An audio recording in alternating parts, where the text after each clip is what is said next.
हे भगवान, फिर उसकी गति क्या होगी?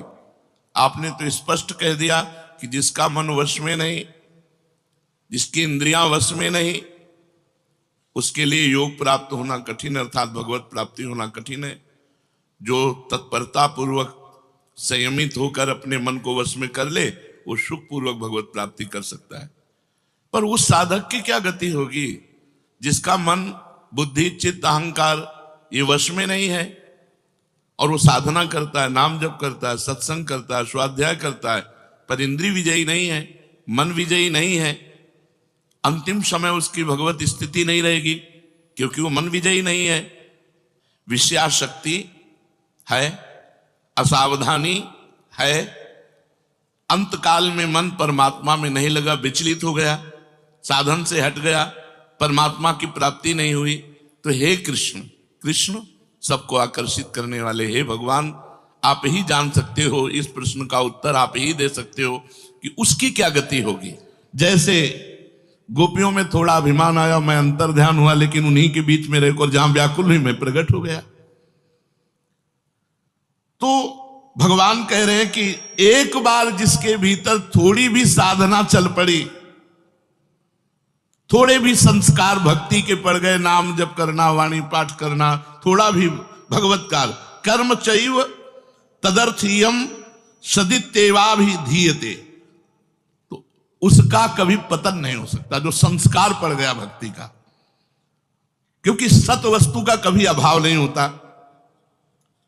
तो फिर प्रभु गति क्या होती है उसकी? तो भगवान कह रहे, प्राप्य पुण्य कृताम लोका नुषित्वा शाश्वती समाः शुचीनाम श्रीमताम गेहे योग भ्रष्टो भी जायते।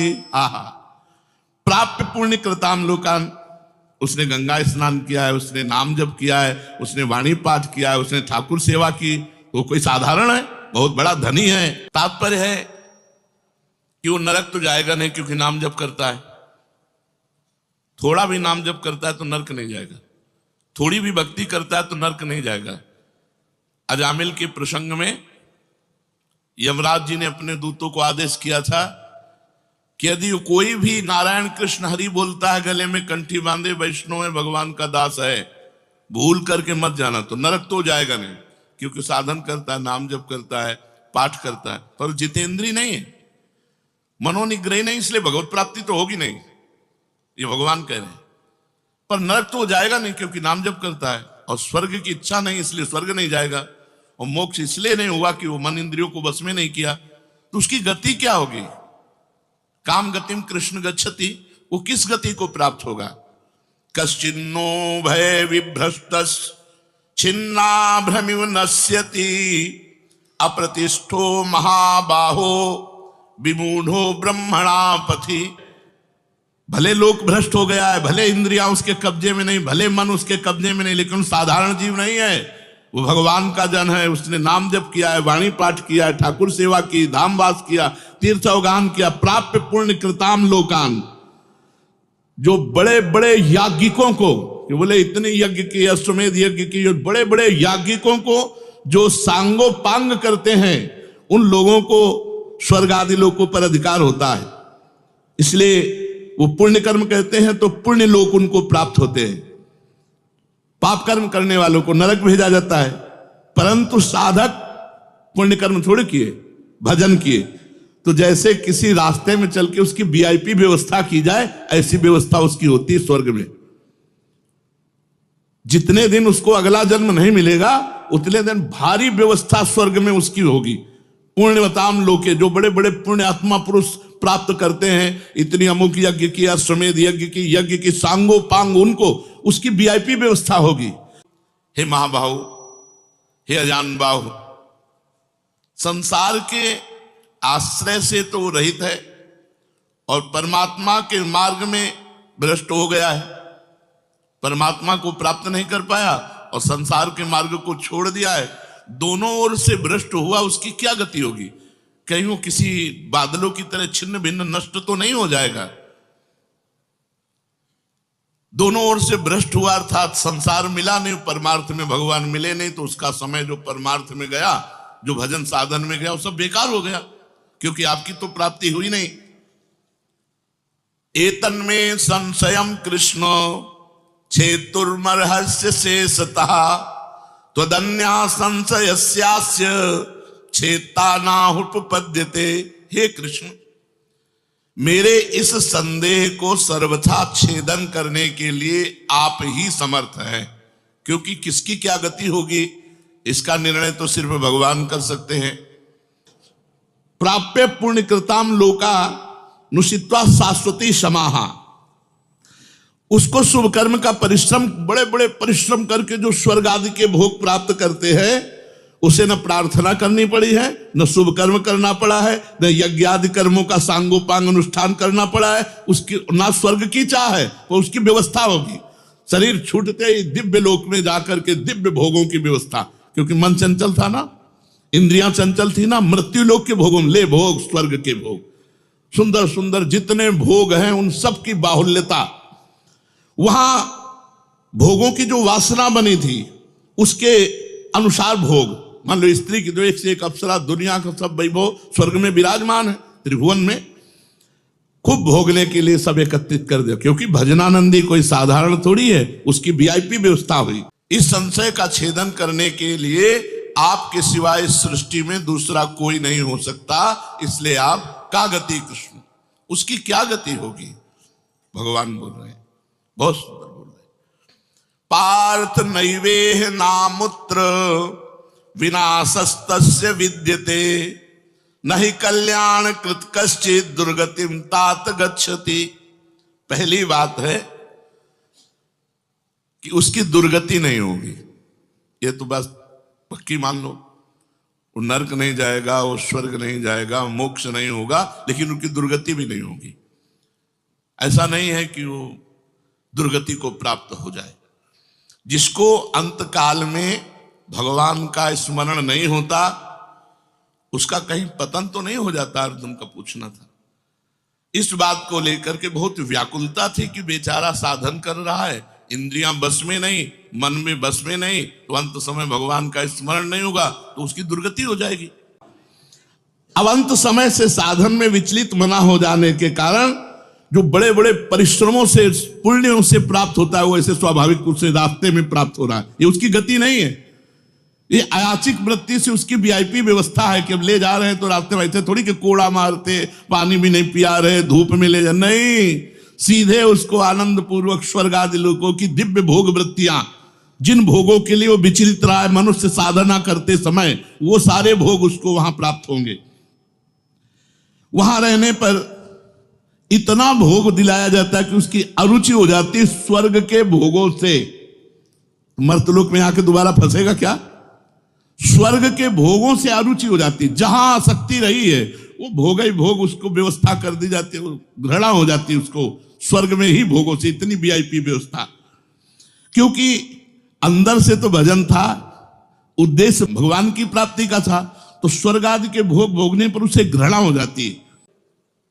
तो भगवान कह रहे पार्थ नैवेह नामुत्र विनाशस्तस्य विद्यते। हे पृथानंदन, सच्चे हृदय से जुड़ा था, भगवान जुड़ना देखते, राहत न प्रभु चित चूक किए की, करत सुरत सहबार ही की। भगवान उसकी क्रियाओं को नहीं देखते, उसके चित्त को देखा, हृदय की बात देखी। वो भगवान से जुड़ना चाहता है, वो भगवान को प्यार करना चाहता है, वो भगवान से मिलना चाहता है, पर इंद्रियां वश में ना होने के कारण, मन वश में ना होने के कारण बार बार वो विषयों में फिसल जाता है, बार बार भोगों में पतित हो जाता है। तो भगवान उसका पतित होना नहीं देखते, भगवान उसका चित्त से जुड़ना देखते हैं। राहत न प्रभु चित्त चूक किए की, करत सुरत सहबार हिए की। हृदय की बात देखते, सच्चे हृदय से भगवान में जुड़ना चाहता था, अब उसका पतन नहीं हो सकता। वो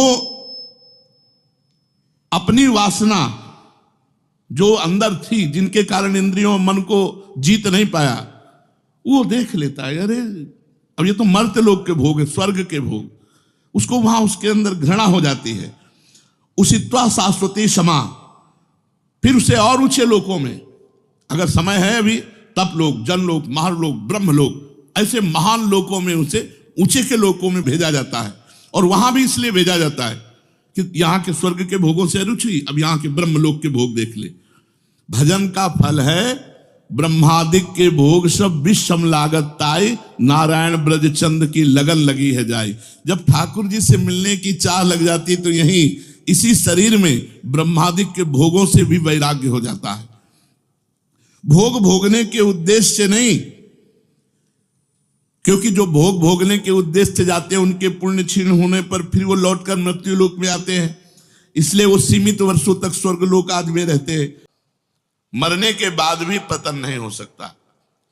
जितनी उसकी स्थिति भजन में बन गई है उसके नीचे वो गिर ही नहीं सकता। बहुत बढ़िया बात है। हमारा अगर 100 नाम जप हो गया है तो 101 से चलेगा, अगले जन्म में 99 से नहीं चलेगा। जिसकी जितनी भजन में स्थिति हो गई है उससे वो नीचे वो नहीं गिर सकता। देखो, पहली बात तो दुर्गति हो नहीं सकती, नरक जाना नहीं है, स्वर्ग जाना नहीं है, दुर्गति होनी नहीं है। आगे भगवान बताएंगे उसकी गति क्या होगी। उसकी साधना जितनी है वो कभी नष्ट नहीं हो सकती। चाहे जितना बड़ा पाप बन जाए, उस पाप का उसे दंड भोगना पड़ेगा, लेकिन उसकी साधना नष्ट नहीं होगी। ये इस मार्ग का बहुत बड़ा सपोर्ट है कि मानो हम दिन भर भजन किया, हमसे शाम के गलती हो गई तो बोले दिन भर का भजन नष्ट हो गया। नहीं, आपका भजन दिन भर का वो है और जो आपकी गलती हुई वो अलग है। गलती का आपको प्रायश्चित या दंड भोगना पड़ेगा और भजन आपका सुरक्षित। परंतु जिसका उद्देश्य भोग नहीं भजन था और योग भ्रष्ट हो गया है सूक्ष्म वासना के कारण, तो स्वर्ग आदि लोकों में जाएगा, उसका भजन नहीं छीण होगा। जैसे पुण्य आत्मा स्वर्ग गया, भोग भोगा तो उसका पुण्य छीण होगा, लेकिन इसका नहीं, इसका तो स्टॉक है। ये तो भागवतिक व्यवस्था है उसकी, ये ब्याज की व्यवस्था है। मूल तो ऐसे ही साधन संपत्ति है। देख लो, कोई घाटे का सौदा नहीं, वीआईपी व्यवस्था होगी। मरने के भी बाद अगर चूक हो गई तो, और चूक ना हुई तो सीधे निकुंज चलना है। वैसे यहां चूक हो जाए तो भी निकुंज जाना है, क्योंकि वृंदावन धाम है ना। अगर यहां शरीर छूटेगा तो यहां स्वर्ग थोड़ी ले जाएंगे, देवताओं का प्रवेश है नहीं, यहां तो वृंदा सखी सहचरियों का है। वो बहुत वर्षों तक उसके भोग सुविधा की सीमा नहीं रहती, ऐसी व्यवस्था होती है। अच्छा, जो भोग भोगने के उद्देश्य से ऊंचे लोकों में जाते हैं उनको फिर पतित होना पड़ता है, लेकिन ये योग भ्रष्ट जब ऊंचे लोकों में जाता है तो पतित नहीं होता। उसकी साधन संपत्ति प्रकाशित रहती है ज्यों की त्यों, और उसका सद्भाव जागृत रहता है। सब मिथ्या है, भगवान मिथ्या करवाते करवाते ब्रह्मलोक तक के भोगों का मिथ्या। वो नीचे नहीं गिरेगा, उसकी साधन सामग्री नष्ट नहीं होगी। ये बहुत हृदय को शीतलता पहुंच। हमने जो नाम जप किया वो हमारा सुरक्षित है, नाम जप वो कभी नष्ट नहीं होगा। उसका पारमार्थिक उद्देश्य भी नहीं बदलेगा। उसने उद्देश्य बनाया भगवत प्राप्ति, वो उद्देश्य भी उसका नहीं बदलेगा। हां, कितने जन्म लगेंगे ये उसका प्रयास होगा, प्रयत्न होगा। वो जन्मता मरता रह सकता है, ना भजन उसका नष्ट होगा, कम होगा, ना उद्देश्य उसका बदलेगा। वो लगेगा भजन। भक्ति बीज पलटे नहीं, जो जुग जाए अनंत, ऊंच नीच कुल उपजय होए संत को संत। वो कभी ऐसा नहीं हो सकता कि इतना भजनानंदी अब भ्रष्ट हो गया तो वो पतित हो गया, नीच और दुर्गति, अरे सब बेकार। कुछ नहीं, जो गलती हुई उसका दंड मिलेगा, और जहां से वो भजन कर रहा है वहीं से उसकी भजन की स्थिति आगे बढ़ेगी। जैसे उदाहरण में राजर्षि भरत का उदाहरण दिया था कि हिरन पे वृत्ति गई तो हिरन बने, लेकिन गंडकी नदी में खड़े होके हिरन बन करके भी इतना भजन किया कि अगला जन्म जड़ भरत जी के रूप में ब्रह्मबोध संपन्न महापुरुष के रूप में हुआ। अब उन सुख भोगों को भोगने के बाद सुचि नाम श्रीमताम गेहे योग भ्रष्टो भी जाते। अब यहां जब प्रकट हुआ, कब उसका जन्म होगा? कोई सीमा रखी जाती है? अरुचि, अरुचि सीमा रखी जाती है। जब तक उसे भोगों में अरुचि नहीं होगी तब तक ऊपर के लोगों को भोगों में उसे रखा जाएगा। नरक वरक तो जाने की बात नहीं, वीआईपी भोग। जब अरुचि हो गई, अरुचि होगी ही, क्योंकि वो भगवान का भजन करता रहा है। वो ऐसा नहीं कि अब विश्राम मान ले कि अब अप्सरा मिल गई, विमान मिल गया, स्वर्ग मिल गया, अब यही नहीं। उसकी यात्रा नहीं रुकेगी, उसका भजन उसको कचुटेगा, उसके अंदर जलन पैदा होगी, अशांति हो जाएगी। ये सब भोग नहीं चाहिए, मुझे भगवान चाहिए, चलो ब्रह्मलोक। वहां भी ये नहीं चाहिए। तो अब सुचि नाम श्रीमताम गेहे योग भ्रष्टो भी जायते। अब योग भ्रष्ट जब मृत्यु लोक में लौटा तो जगत पूज्य घर में पैदा हुआ। जगत पूज्य घर में श्रीमान, सारा संसार जिसे झुके, ऐसे घरों में पैदा, उच्च कुल, भक्ति संपन्न। तो भगवान कहते हैं न ही कल्याण कृत कश्चित दुर्गतिम तात गच्छति। अर्जुन, हे तात, बहुत प्यार भरा संबंध है, उसकी दुर्गति नहीं हो सकती। जो मेरा थोड़ा भी भजन किया है उसकी दुर्गति नहीं हो सकती। साधक के लिए बहुत ही पॉइंट की, आश्वासन की बात कह रहे हैं कि थोड़ा भी भजन किया तो उसकी दुर्गति नहीं हो सकती, और अगले जन्म में परमात्मा प्राप्ति की लालसा इतनी प्रबल होगी कि वो इंद्रियों मन को वश में कर लेगा। इस जन्म में जो चूक हुई वो अगले जन्म में सुधार लेगा। उसकी दुर्गति नहीं होने का तात्पर्य है कि जो मनुष्य कल्याणकारी कार्य में लगा हुआ है, जिसके लिए मनुष्य शरीर मिला है, वो कार्य कर रहा है, भजन कर रहा है, सत्संग कर रहा है, स्वाध्याय कर रहा है, ठाकुर सेवा कर रहा है, वो अपने असली कार्य में लगा हुआ है, पर उसका मन चलायमान है, उसकी इंद्रियां चलायमान, तो उसकी दुर्गति नहीं होगी। कारण कि उसका ध्येय चिन्मय तत्व भगवान में है, इसलिए उसका पतन नहीं हो सकता। मैं उसकी रक्षा करता हूं। श्रीमान का मतलब होता है, एक लौकिक शब्द होता है वैभव संपन्न, लेकिन भागवतिक वैभव संपन्न महापुरुषों के घर में उसका जन्म होता है। और लौटने का कारण जो है, उस कारण को भगवान जानते हैं, उसकी बहुतायत कर देते हैं। स्वर्ग भोगा, ब्रह्मलोक के भोग भोगे, और यहां सारे भोग उसके दे देते, ये ले, अरे भगवान का दास है कोई और, ये ले, ऐसे घर में पैदा किया। अब उसकी जो साधन संपत्ति उसको खोल देते हैं, अभी तक बंद रखा, हानि नहीं हो सकती। अब जो ही जन्म हुआ, जैसे अपने लोग अब जो ही स्कूल जाते, स्कूल से पढ़ के आते, लगता है माँ नहीं टिकेगी, पिता नहीं टिकेंगे, सब मरेंगे, तो मेरा साथी कौन है, मेरे जीवन का लक्ष्य क्या है, क्या यही उद्देश्य है। बस बैठ जाते एकांत में, और संत जन आते थे, वो श्री राम जय राम जय जय राम, श्री राम जय, कीर्तन कराते थे तो वही याद था, श्री राम जय राम जय जय राम, श्री राम जय राम जय जय राम, बस नाम जप करना निश्चय हो गया। तो उसकी दुर्गति कैसे हो सकती है? क्योंकि उसने थोड़ा भी सही मेरा भजन किया है। मेरी दृष्टि सर्वभूत हिते रता है, सब पर मोरी बराबर दाया, सब मम प्रिय सब मम उपजाए। मैं सबको प्यार करता हूं। फिर जो मनुष्य मेरी तरफ चल पड़ा, अपना किसी तरह से कल्याण परम हित मानकर मेरी तरफ चल पड़ा, तो मैं उसे सबसे ज्यादा प्यार करता हूं। फिर मैं जिसे प्यार करता हूं उसकी दुर्गति कैसे हो सकती है? प्यार तो सबको करता हूं, लेकिन जो अपना मान करके मेरी तरफ चल पड़ा, मेरा भजन करने लगा, उसकी दुर्गति कैसे हो सकती है? मेरा वो समझे न समझे, उससे वास्तविक संबंध तो है ही। ममई वांसो जीवलोके जीव भूता सनातना, वो भले भगवान से संबंध ठीक नहीं लगा पा रहा, लेकिन भगवान तो जान रहे मेरा संबंधी है, मेरा अंश है। ये संसार के साथ उसका वास्तविक संबंध नहीं है। उसने मेरे साथ इस वास्तविक संबंध को, असली लक्ष्य को उसने स्वीकार किया कि अब इस जन्म में भगवान को प्राप्त करना चाहता हूं, तो चाहे जितना बड़ा गलती पड़ गई, अपराध पड़ गया हो, उससे दुर्गति उसकी नहीं हो सकती। भगवान कह रहे 13 वर्ष के उसको भागो।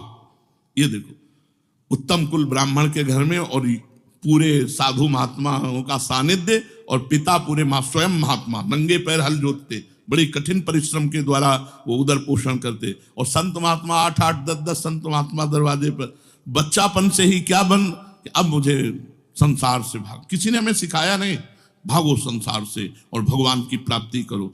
तो मनुष्य जन्म में जे ही जन्म लिया से साधन संपत्ति खोल दी गई। अब वो साधन में एकदम चिपक गया, क्योंकि पीछे जहां चूक हुई थी वो ऊपर से नीचे तक सब समुदाय भोगों का देख लिया। अब उसका अंतःकरण साधना से परिपूर्ण होने लगा। वो जो अंकित संस्कार भोगों के थे, वो अरुचि पैदा हो गई। उसका किया हुआ साधन नष्ट नहीं हो सकता। हाँ, वो देखने में मोहित सा लगेगा कि भ्रष्ट हो गया, अब तो कोई भजन साधन नहीं, अब तो भ्रष्ट सा हो गया है, साधन छूटा दिखाई देगा। परंतु ऐसी परिस्थिति में भी मैं उसका साथ नहीं छोड़ता। उसने मेरा भजन छोड़ दिया, मेरा साधन छोड़ दिया, लेकिन मैं उसका, जैसे एक सत्संग में दृष्टांत में देते थे कि जगन्नाथ जी की सेवा में श्रीअंग पार्षद रहते थे, तो उनमें से एक पार्षद वैश्या संसर्ग करने लगे कुसंग के कारण। तो जब सब पार्षदों को पता चला तो उन्होंने बुलाया और कहा देखो तुम परम पावन श्री जगन्नाथ जी के अंग सेवी हो, या जगन्नाथ जी की सेवा छोड़ो वैश्या का संग करो, या वैश्या संग छोड़ो जगन्नाथ जी का अंग संग करो। तो भगवान की माया से मोहित हुए, साधन से गिरे हुए होने के कारण उन्होंने जगन्नाथ जी का अंग संग छोड़ दिया और वैश्या का अंग संग स्वीकार किया। योग भ्रष्ट अज्ञात रूप से पुनः ऐसी साधना में लग गया जिसमें किंचन मात्र भी इंद्रिय और मन का मनोरंजन नहीं, पूर्ण इंद्रिय विजेता, पूर्ण मन को संयम में करके। अब वो ऐसी योग भ्रष्ट जो पुरुष था, श्रीमानों के घर में जन्म लेकर के वो भोगों में फंसेगा नहीं, पुनः भजन में बड़ी तेजी से चल देगा और ये उसका आखिरी जन्म होगा। तेजी से भजन करके वो भगवत प्राप्त हो जाएगा। तो अर्जुन जी ने पूछा था कि फिर क्या उसका पतन हो जाएगा? जो भगवान का भजन करता है, भगवत प्राप्ति नहीं कर पाया, मन वश में नहीं हुआ, इंद्रिया वश में नहीं हुई, तो भगवान ने उत्तर दिया वो ऊंचे के लोकों में जाकर खूब सुख भोग, जिन भोगों के लिए लालायित रहा था वो सब भोग मिलेंगे और अंत में श्रीमान के घर में, कुलवानों के घर में जन्म लेकर भक्ति का ऐसा वातावरण मिलेगा कि जन्म से ही भगवान के भजन में लगकर वो इस जन्म में भगवान को प्राप्त कर लेगा। शेष चर्चा आगे। श्री राधा वल्लभ लाल की।